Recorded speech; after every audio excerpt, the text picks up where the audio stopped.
When Third Army's war in Europe was over, it came home and took up its headquarters at Fort McPherson, Georgia. Many of its wartime veterans re-enlisted, staying with the new recruits, streaming in every day, learning the know-how of the newest inventions, the new military technology, training at different stations in Third Army's 7-state area. They learn how to operate new armored tanks, turn them in a space no wider than their own length. Signal Corps soldiers learn how to use the newest inventions and techniques, how to keep the lines of communication open, how to lay wire across a deep, swift stream in a few seconds. New weapons, new skills improve the chances for national defense and prepare the recruits to step into positions in the country's peacetime pursuits. Airborne troops are conditioned to fit into the air age. Learn how to take a parachute jump in their stride,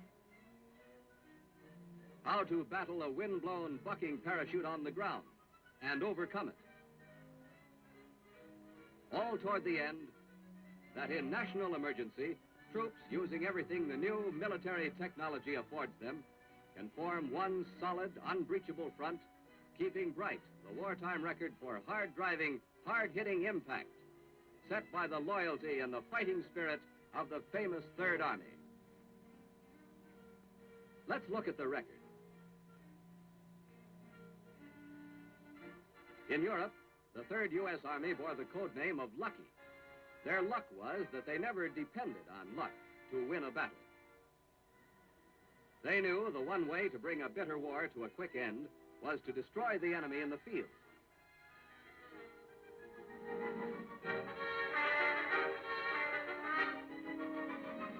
To smash and knock out his materiel and firepower. To wipe out, rout, or capture his manpower. To liberate the enemy-held towns and restore them to their loyal citizens. Third Army's 6 different corps were covered in the air by 9th Air Force's 19th Tactical Air Command. Men came from every state in the Union, wearing patches of those divisions, which at various times during the 281 fighting days in Europe served under Third Army's command.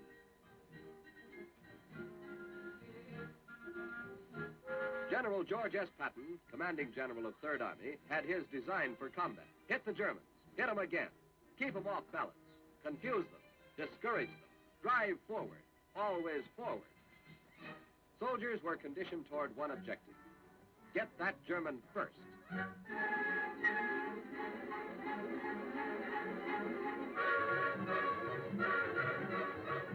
Surprise, skill, power.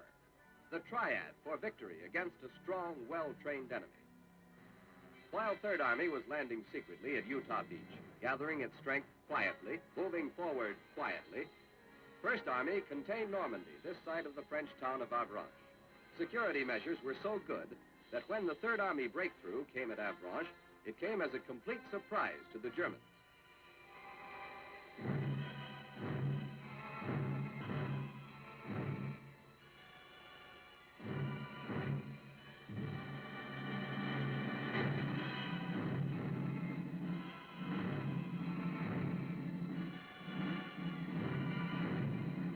In the first shock, the Germans rushed to give themselves up. They came in from all directions. Materiel and great stores of supplies were destroyed in that initial breakthrough. Its success separated Brittany from the rest of German-held France. Third Army headed in 3 directions, fighting in 3 directions at one time. West to Saint-Malo and the port of Brest, south to Rennes, the capital of Brittany, and east toward Paris.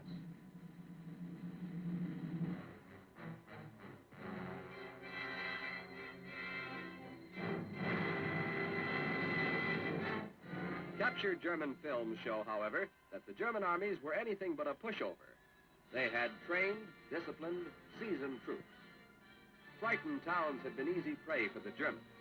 Now they fought hard to hold what had been so easy to take. But nothing stopped the onrushing Third Army. Third Army headed for the coast town of Saint-Malo, key point in the enemy defense line. They battered it with heavy guns, sent their riflemen into the town. fought the Germans from street to street and from house to house. Dug them out of the solid stone houses, each a fortress in itself. Killed them in cellars like rats. Third Army captured the town.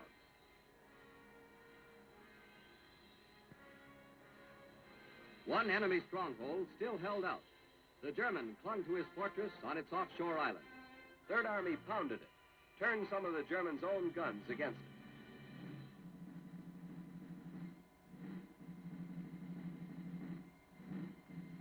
To prevent needless death and destruction, Third Army improvised a truce plane and flew it to the island with a plan of surrender. The Germans chose to ignore it.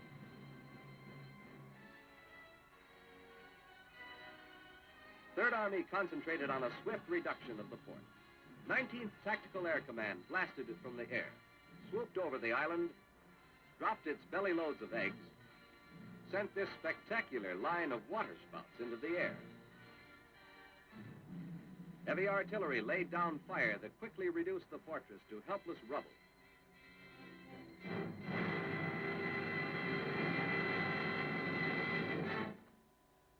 The Germans gave up. St. Malo surrendered. The way was open for the drive toward the west.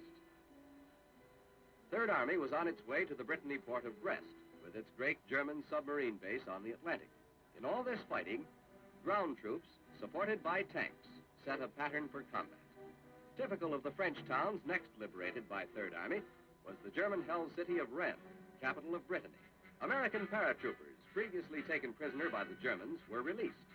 French mademoiselles left no doubt about their feeling for the American liberators. Heroes fared well. Frenchmen brought out their best vintage wines for men of Third Army.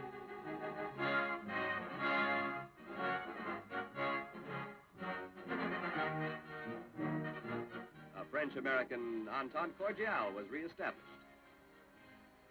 The mayor made a speech. In quick succession, the French towns were freed. Third Army took the rules of the game laid down by the Germans themselves, and then beat the living daylights out of them at their own game. This was the beginning of the Germans' blitzkrieg in reverse. The Loire River, with its stronghold towns, was the next objective.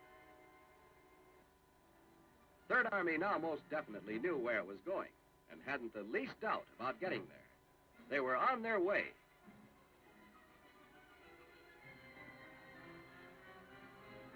The swift advance posed a tremendous problem in logistics. 250,000 men had to be fed, clothed, equipped, bedded down every day. Trucks and tanks needed gasoline. Every pound had to be hauled and lugged. Men of the transportation units made their great contribution to victory in this battle of France.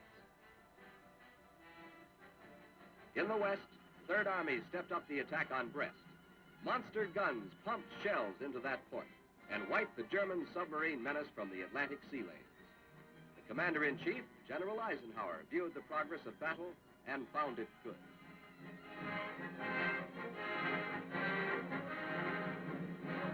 Brest surrendered.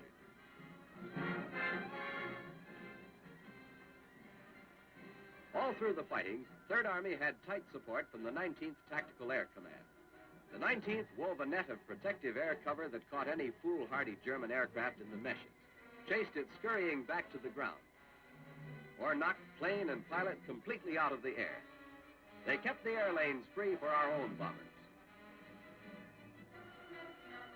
Expert skip bombing was developed that sent hits skimming along the ground into tunnels and caught the few precious supply trains the Germans still could operate, strafed them, blew them up. Deep rivers brought out Third Army engineers. Pontons were lined up. Prefabricated Bailey Bridge sections were laid. Steel fairly walked across the water.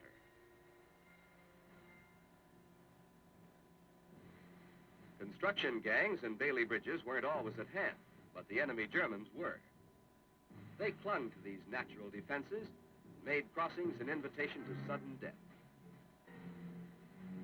Third Army's war, at times like this, narrowed down to the close confines of a personal matter, bullet for bullet. Third Army men usually got their objective.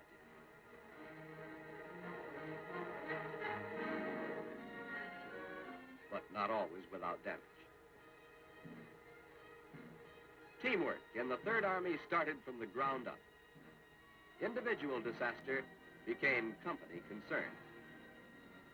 With the town of Troyes in their hands, Third Army came into the area of well-remembered names of World War I. Troyes, Reims, Verdun, Nancy. Each name carried grim memories.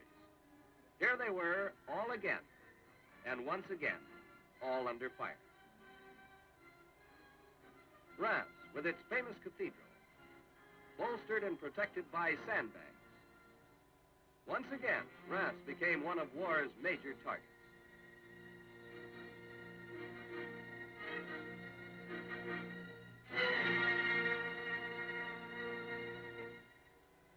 Verdun.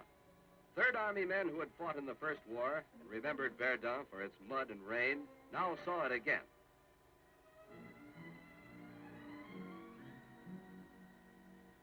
Third Army had another date waiting for it, the Fort Ring city of Metz. The Germans made it their showpiece. It was advertised as the impregnable, unbeatable stronghold of the master race. The town had never in modern history been taken by assault. Third Army now went out to do just that, direct penetration. They blasted the forts and battered the town in one of the bloodiest of actions. The forts were knocked out.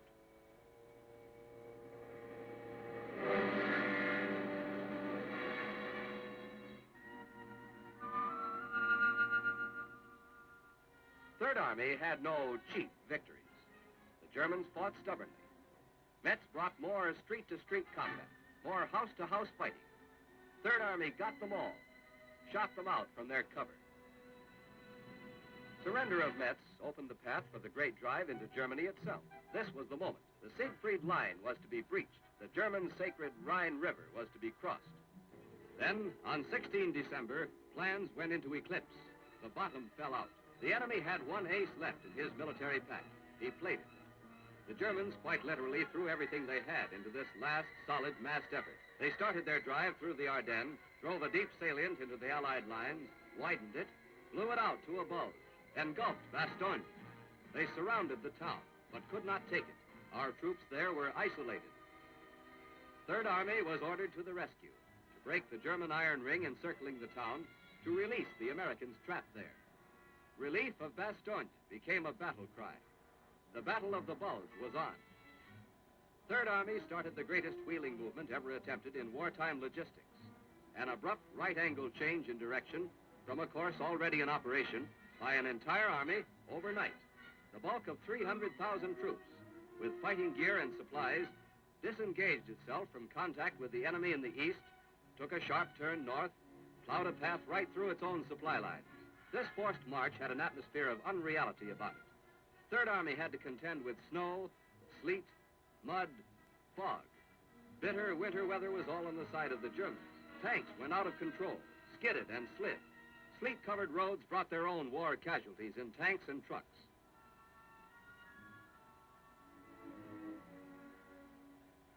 The troops in Bastogne held fast, waiting for the relief of the city by Third Army.